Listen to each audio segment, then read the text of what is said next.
మీకు మళ్ళీ by elections. ఆ, సో ఏంటి ఎట్లా ఉంది? బై ఎలక్షన్స్ అంటే ఇక ఎట్లా ఉందంటే రెగ్యులర్గా ఏముంది, కొత్తగా ఏం లేదు. హ్మ్. సో 2 ఇయర్స్ కొత్త గవర్నమెంట్.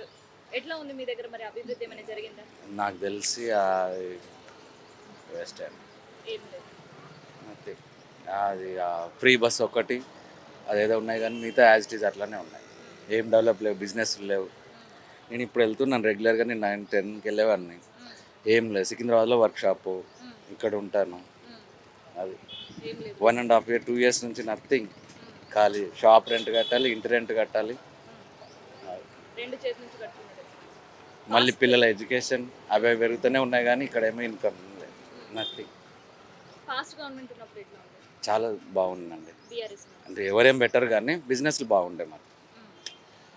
వీళ్ళు వచ్చినా వాళ్ళు వచ్చినా, కానీ సిచ్యువేషన్ అయితే మాత్రం బిజినెస్లు అన్నీ మొత్తం డౌన్. మరి ఎవరిని చూస్ చేసుకుంటారు సార్? మా ఒక్కరి చేతిలో లేదు కదండి అది. మీ పర్సనల్ నా ఒపీనియన్. నా ఒపీనియన్ ఏంటంటే కేసీఆర్ సార్ వాళ్ళు వస్తేనే మంచిగా ఉంటుంది.